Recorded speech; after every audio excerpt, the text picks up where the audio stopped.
This is 10 Nintendo Switch 2 games worth buying. Also, want to see a cool trick? This video is sponsored by Rocket Money, but we're going to talk about them later in the video. And if you're new around here, this is something I've been doing for years at this point. Over half a decade, I've been diving into the Nintendo Switch eShop, finding hidden gems, fun experiences you guys might have missed, and just generally games that are actually worth buying. There is a 15,000 game sea of software on the eShop, and it's my job to find you the best ones. Usually, it is literally 10 eShop games worth buying, the best of the best that you might have missed. I don't waste your time showing you bad ones. But since the role of these videos is that the games cannot have a physical release, that only leaves about 12 games that are officially Switch 2 games on the eShop, which will mean rather than every single game in this video be worth buying, I'm gonna let you know which games in this video are worth buying and which ones might not be.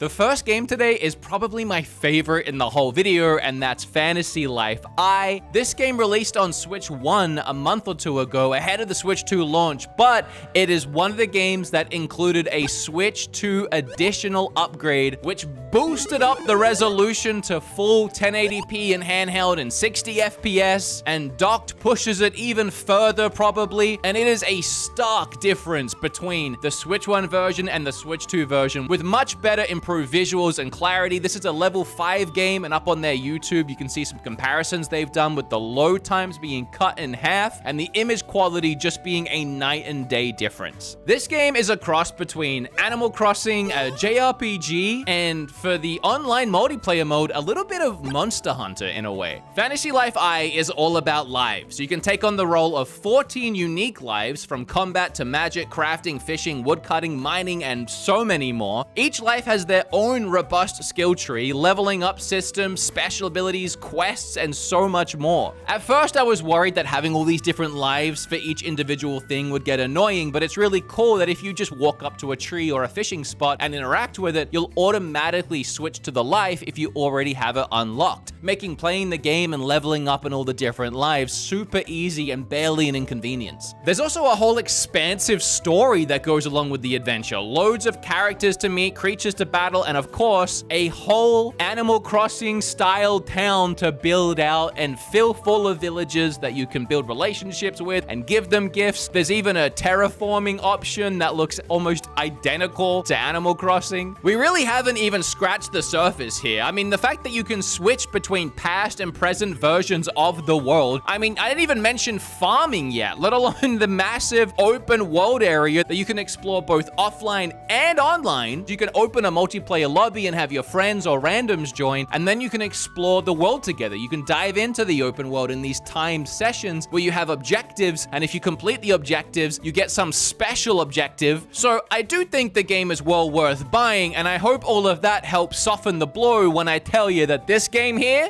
this game's 60 bones. Which is more than I wanted to spend to begin with. It seemed like a really steep price, and it wasn't until I got into the game that I realized how much content they were actually offering. I still wish it was a little cheaper, especially when you consider the Switch 2 upgrade isn't free. For some reason, they decided to charge an extra $3 for that, even though the game just came out and is already $60. Don't know how much you needed that extra $3, but it is a night and day difference from playing on Switch 1. I mean, Switch 1 was really low res at 30 FPS. I was really feeling that end of a console's lifespan while playing it, and kind of wishing I had bought it on Steam Deck or somewhere else at the time. But the Switch 2 version just fixed all of that, and it's such a joy to play. I've been wanting to gush about this game since I got it a couple months ago, so I'm glad I finally get to now with my first Switch 2 eShop video.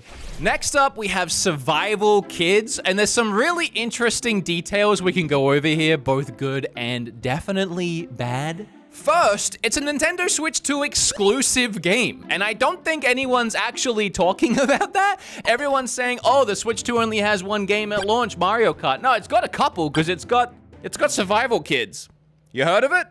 I hadn't, and I find that bizarre because it's actually a sequel in an ongoing series that goes all the way back to Game Boy Color. There was even DS and Wii versions of this game. How have I never heard of it? It's actually a really decent game. It's kind of like if Overcooked had a baby with the Paramount Plus Survivor show hosted by Jeff Probst. When you load into a level, you'll find crafting materials around to make a campsite, build fishing rods, bridges, climbing ropes to access other areas, and more. Mostly all in an attempt to find pieces to fix your boat so that you can leave and complete the level. There's a lot of cooperative elements, like heavy things have to be carried together, and even heavier things need extra stamina to lift, which you can get by cooking and eating. It's all pretty fluid and pretty easy to figure out. If you want to get all the collectibles and get a good time at the end of the day, you'll all have to work together, divvying up tasks and moving through the areas quickly. It's honestly all fairly good. It feels polished, it runs really well, but that's where one of my biggest issues comes into play, where because every level is a new instance, that means at the start of every new level, you have to do the same thing again. You need to find resources to build your camp and build a fishing rod and start looking around the new area, and then ultimately you'll beat that in 10 minutes and have to do it all over again. It gets pretty repetitive fairly quickly, which is where you get hit with the biggest bad news I got for you, and that's that this game, it's not 20 bucks like it probably should be. It ain't even 30, which I'd say is reaching, but okay, it's $50. What? Why? While everything about it is polished and quality, just inherently the game that it is not worth $50, especially not if you want to play online with friends and then you all have to buy it. That is outrageous, and I cannot say that it's worth it. If you ever see it on sale for 20 bucks, I would say it's a pretty fun time to play with friends, especially in couch co-op mode. And one last good fact to bring it back around on survival, kids, it features game share capability. If you have one copy of this game, you can locally game share it to 2 other Switches in your house, locally. That includes Switch 1s. Even though this is a Switch 2 game, I guess it like streams it out to 2 other consoles so 3 of you can play on the one game. All right, at that point for 50, maybe you can split it amongst yourselves. It's kind of a cool feature. I do a lot of series on my channel, and one is free eShop games worth checking out. Unfortunately, this next game doesn't qualify for that video, and it qualifies for this one, and that's Welcome to.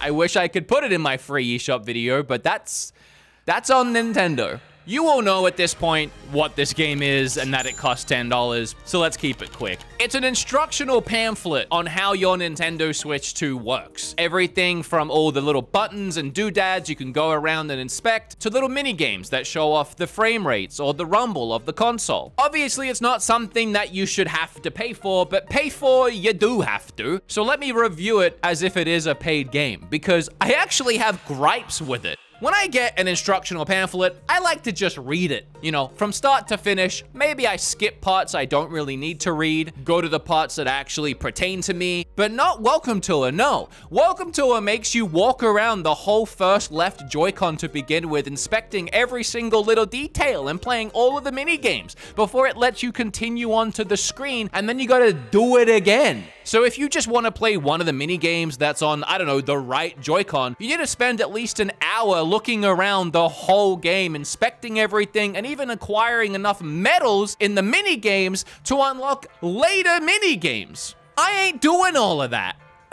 I really just want to play a couple of the games I think look interesting and then bounce. I don't want to be forced to figure out what part of the Switch 2 I can't find and I'm missing before continuing on, and oh, it's the microphone, I forgot that was even there. Can you imagine you're building an IKEA desk and you accidentally close the instructions while you're halfway through and you try opening them back up and it forces you to start from the start and read through every page again?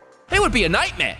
And don't even get me started with the fact that this Welcome to It includes the Pro Controller and the camera. You can walk all over those and play mini games for those, but only if you actually own those things. Which makes sense on one hand, because you can't really play games with the camera in Welcome to It if you don't have the camera. But what that means is if you actually want to complete this game, you gotta spend $140 on physical DLC. So Nintendo, if you were expecting people to do that just to play this game, did you really need the extra $10? So in this video, my first video, where I'm talking about eShop games worth buying and bending the rules, Nintendo's own eShop game, I don't think it's worth buying.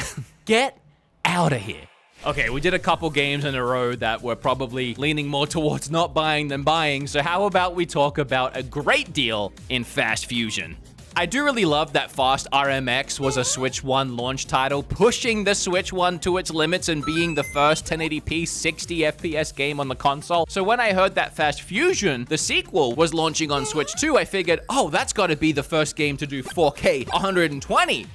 No! Actually, so far, the only game to do 120 is Welcome to It. So, while Fast Fusion doesn't quite do that, it still pushes the Switch 2 to its limits in other ways, giving you full 4K native 60 FPS and HDR. Weirdly, this game does offer a bunch of quality settings, and docked you have performance, balance, and quality, but all of them are 60 FPS anyway, with quality just looking way nicer, and it really does. This game looks phenomenal on the system when it's docked. So I'm not sure why you would pick any of the others. In handheld mode, you can get 1080p 60 FPS with HDR, or you can switch to quality, push it even further, and then drop your frames down to 30. But honestly, with a game like this that looks this good in performance mode already, just keep it at 60. And I know we have Mario Kart, which is already a racing game a lot of you have probably already bought, but if you haven't played a fast game before, they are essentially the F-Zero games everybody has been asking Nintendo to make. They've been here the whole time. They've even been on the Switch. They're the fast games. Fast Fusion? Look at this gameplay and tell me it's not just the F-Zero of your dreams. And for only $15 for what this game is offering performance-wise, visual-wise, and gameplay-wise, I think it's a steal. Okay, this next eShop game is really gonna shock you because you can't actually play it on the Switch 2 without your phone, because this next game isn't actually a game at all. It's today's sponsor, Rocket Money. I got you. I actually double got you. That's not my Rocket Money. That's an image from Google. I am not lying when I say I have been using Rocket Money for months. This is the first time they're sponsoring the channel. They're brand new, and thanks for being here, Rocket Money. I actually found them through my friend Bob, who did a read for them months ago. I was actually looking for something just like this to go through and delete all of the subscription services that I've signed up to over the years. And sure enough, after downloading the app and connecting my information to it, it pulled up all of these things I was paying for. It literally off the rip saved me $50 to $60 a month. And that's before we even go down like video subscription services. Oh, and the best part is that it cancels the subscriptions for you. That is, I don't even understand how they do it. I don't even ask questions. Rocket Money is an all-in-one personal finance app that helps you cancel subscriptions, lower bills, and manage your money better. I mean, every time I log into the app, it tells me how much I've spent this month and how much more it is than the month before. And that prompts me to go and check and see, why am I spending more this month and how can I not do that next month? Although this month when I looked, it was stupid. And it's because of all the Switch 2 things, so I couldn't really do anything about that. The app just had to yell at me. I can't really budget when Nintendo is Nintendoing, you know? Let Rocket Money and me help you. Click the link below, or go to rocketmoney.com/BeatEmUps to get started with Rocket Money for free. Rocket Money, it's so nice to have you on board the channel. I hope you come back. Links down below. Speaking of coming back, let's come back to the Switch eShop and talk about more games. Okay, as much as I get that Fortnite might not be everybody's cup of tea, it's doing some really impressive things on the console and really showcasing how much of an upgrade the Switch 2 is in ways that people don't even consider when they're talking about it online. Also, this game is free, but I really did just want to cover every game on the eShop, so I'm throwing it in here. Buy some microtransactions, I guess, if you want money to count in this video as worth buying. It's worth checking out, even just to mess around with. Let me tell you why this Switch 2 version is cool. So the old Fortnite on Switch 1, which by the way, you cannot play on Switch 2. You actually, if it gets automatically installed when you transfer to the Switch 2, you have to delete that version like I did, because it'll give you a little pop-up that says, hey, this is the Switch 1 version. Please delete me. Have a nice day. And download the specific Switch 2 version, because the Switch 1 version was 30 FPS, very muddy, didn't look the best. The Switch 2 version is 60 FPS. According to Nintendo Life docked, you're looking at 2176 by 1224 docked. I don't know if that's a typo or some weird resolution, but to me, that's looking pretty close to 2K, 4K upscaling. What number am I looking at?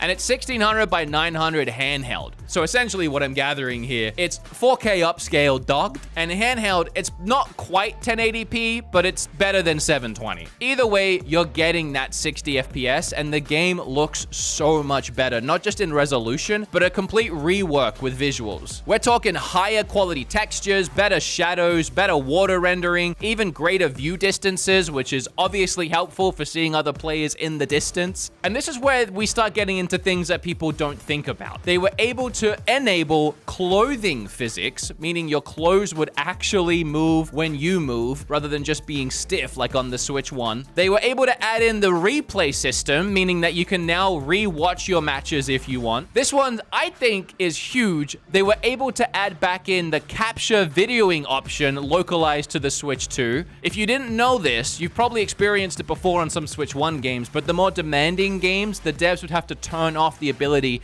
to capture video because having that run in the background took too much processing power on top of already trying to push their games. And Fortnite was one of them. But now on the Switch 2, not only are you getting these much better visuals and frame rates, they're able to still, on top of that, leave on the capture feature. They also added game chat support and mouse support, which is one of the coolest things. You can now dive into Fortnite in mouse mode. And then they even went into more detail. They said if you want to get into the weeds, it has full desktop render, high detail geometry, distant field ambient occlusion in dock mode, shadow casting, point lights, and high quality effects. Essentially, the Switch 2 is just chewing through Fortnite now with all its new features, and it's just so much better to play. There's also the Lego Fortnite mode we can throw in here, which is running at all the same specs, but it's a whole different kind of game. It's kind of like Minecraft, but Lego within Fortnite. I've never actually played this mode, but I thought it was worth mentioning. Can somebody please go check on Hello Games, the developer and publisher of No Man's Sky? I think these people need help. I'm not gonna lie to you, back in the day in 2015 or whenever it was, I was one of the people that were burned by No Man's Sky. I thought the idea was really cool and then they didn't deliver. But we're literally a decade past that. They have made it up to us with all of these free content addition upgrades throughout the years, adding in VR for free and DLC packs for free, never charging for a damn thing. And here they are again. The Switch 2 edition of No Man's Sky is completely free and adds so much to the game. They pushed the old Switch to the edge of what it was capable of and what was possible with their port of No Man's Sky. And now with the Switch 2, it has a huge leap forward. It finally adds full multiplayer, which they couldn't do before. And it's not just the insane visual quality upgrade that games like No Man's Sky is getting, including 4K texture support. It's not just the bump in frame rates, actually making it a locked 30, or you can uncap the frames if you want to, something you could not do on the Switch 1. But here on Switch 2, we're getting so many upgrades and games are full and complete like they should be. I remember playing No Man's Sky on PC to begin with and going into the Anomaly, which is this space station where when you load in, it actually brings all of the players that are playing into the same online lobby. Essentially, it's a little hub where you can shop and you see other players fly their ships in and you get to look at what kind of spaceships they got. It just makes the game feel alive, especially when you're out there on your own for most of it. But when I played the Switch 1 version and I loaded into the Anomaly, I was surprised to find that every single spaceport was empty and there was no online players in here. And I never really knew why. I didn't really think that much further about it, but it did feel desolate and less fun. But here on the Switch 2 version, that has been completely fixed. They even talk about other things that weren't possible before, like there's a new beacon update for No Man's Sky, which features these planet towns filled with NPCs. They even said that on Switch 1, they think they were the only devs utilizing FSR, which is essentially AMD's answer to DLSS, upscaling resolutions to higher ones. And now they've pushed it even further with the Switch 2. Also, they talk about how they can add in object density. So asteroid fields now are way more packed than they were before, with little rocks flying around. Planets are way more filled with foliage and trees and detail. So obviously it goes without saying, if you have No Man's Sky already, this is a free upgrade. No Man's Sky has also been on sale for $20 since the Switch 2 came out. I do believe that sale is over now, but it's a game that always goes on sale. Hello Games is easily the least greedy video game company out there, and I think these practices really do have to be appreciated. People make fun of how I pronounce the name of this game. I apologize. I know as a historical figure, I can't get my head around it. I don't think anybody is rushing out to buy Nobunaga's Ambition Awakening. I'm butchering it, aren't I? You can let me know below.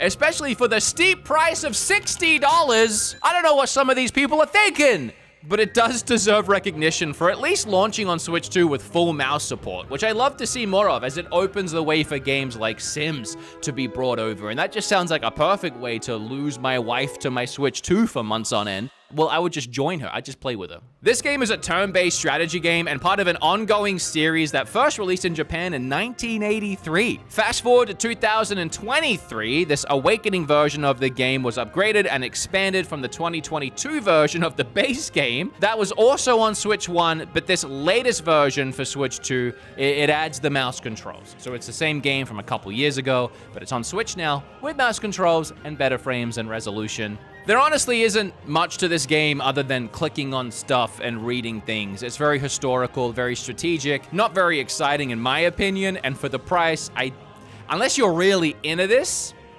I think you can do better.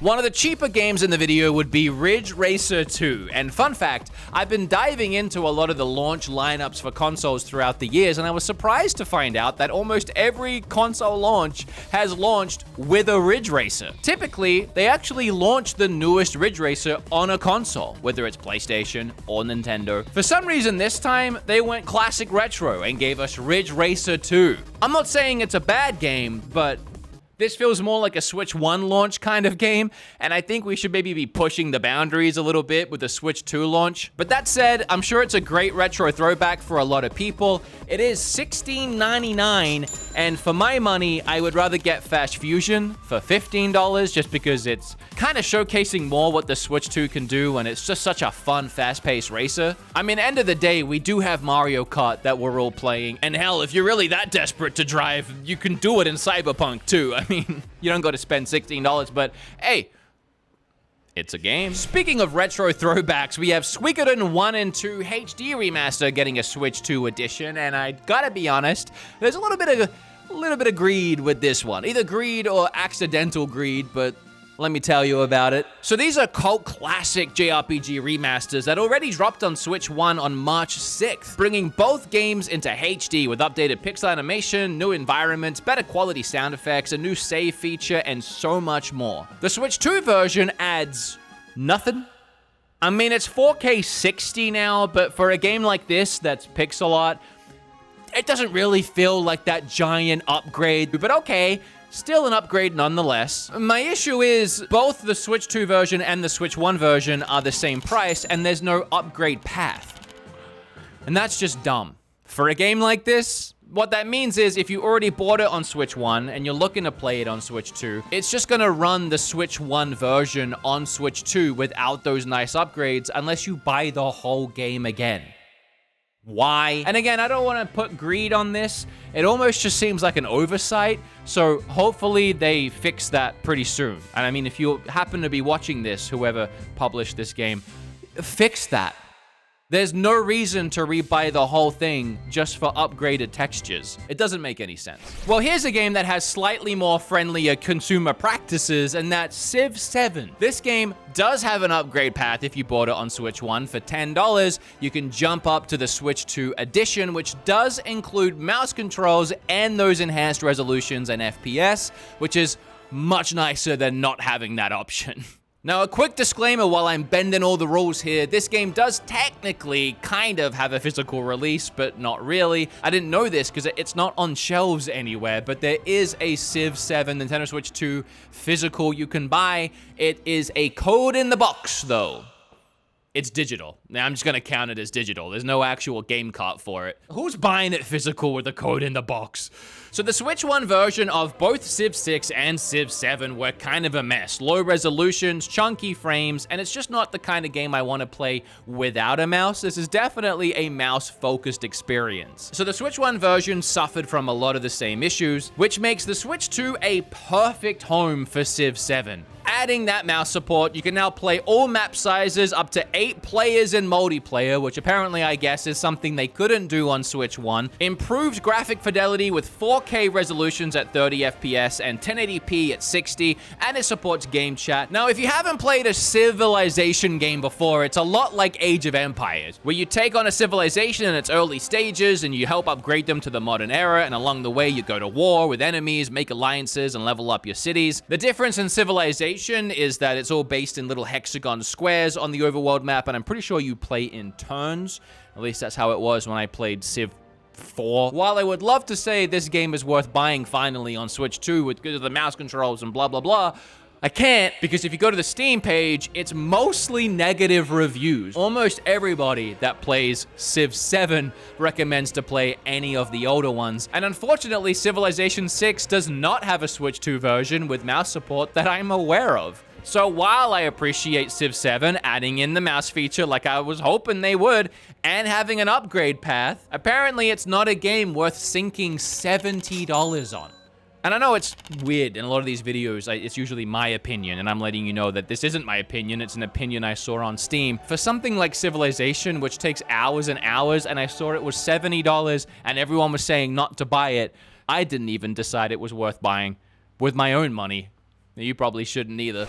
Even though we just took a whole big dedicated video look into Kunitsu-Gami on this channel, I would be doing it a disservice to not feature it in my first eShop games worth buying video when A, it is a hidden gem of a game that more people need to know about, and that's what these videos are for, and B, it's actually one of the more affordable games for the content it's giving you, so I'm gonna look at it one more time quickly. This game is 1440p 60 FPS docked, 1080p 60 FPS handheld. It is only $40, which is a great price when you consider the lineup of prices we have for the rest of the Switch 2 launch games, and considering how much of a fun game this is. I mean it when I say it's a hidden gem. It was critically acclaimed when it released in 2024 and went down critically as a hidden gem.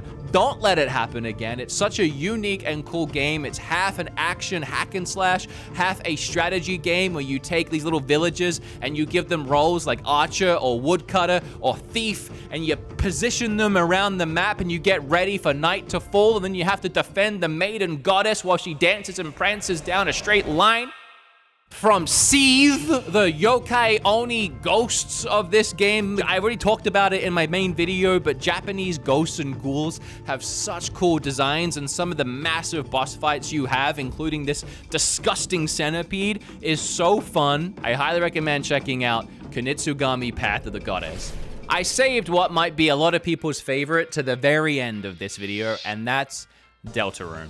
Deltarune was developed by Toby Fox, who you might know as the creator of Undertale, a critically acclaimed, I don't even want to say cult classic game because it had such commercial success for an indie game, especially for an indie game. Well, Deltarune is his next game. It's actually been in development since 2012, with chapters 1 and 2 releasing previously for free, but now as a day one Switch 2 launch game, for the first time you can play chapters 3 and 4, which are paid, but they also include those free 1 and 2 chapters, and for only $25 with more chapters and DLC coming later. If you've played Undertale, you might know what to expect here from Toby, although with Toby, you never really do know what to expect. This very minimalistic pixel art, MS-DOS, old school art style, which is such a cool vibe when you mesh it with an incredible sense of humor, a fantastic soundtrack, and a really fun narrative. You play as a human in a world of monsters who get sucked into a strange dark world, and you can solve fights in a range of different ways. I mean, with violence, or you can talk your way out of it, or you can flirt your way out of it. It is hard to talk about much of the game and the experience without ruining the game and the experience, but it's also one of those games that you can look at and you will know immediately whether or not this is a game for you. It's definitely a don't judge a book by its cover kind of game, and I know we all know by now how fun Undertale and Deltarune is, but definitely for me, with Undertale back in the day, I always looked at it and thought, what, why is everyone this one? And then you play it, And oh, this one. I think it's really cool that this was a timed release with the console, giving you that content, new fresh content on day one. And actually, I'm now realizing with that, I have reviewed or at least talked about every single game that is available now on this console, whether it's free, whether it's paid and brand new, or whether it's a Switch 2 edition of an older game. I've done it all. I've looked at every accessory. I've looked at every game. When does this man sleep? I don't. I'm having a lot of fun diving into this console. I really do feel like there is so much to play, so many unique and fun experiences on day one, with just so much more to come. In fact, in a couple days as recording this, and it's probably already out right now, there's that Ryu, that Persona-like game, the remake that's coming to the console that I'm going to be diving into. And then in just a month, there's Donkey Kong, with so many more surprises on the way and after that. So this was my first, while cheating a little bit, 10 eShop games on Nintendo Switch 2 worth and not worth buying. If you liked it, if it helped you out, if you've been enjoying all the content, like, comment, and subscribe. The next time you see one of these videos, it will be 10 games that are all actually worth buying. That's my promise to you. Let me know what games you're picking up, what games you're having the most fun with on the Switch 2 in the comments down below, or if any of these games are making you want to buy a Switch 2. All right, that's it from me. I need to sleep and late. I'm going to play Kunitsu-Gami, actually, I think.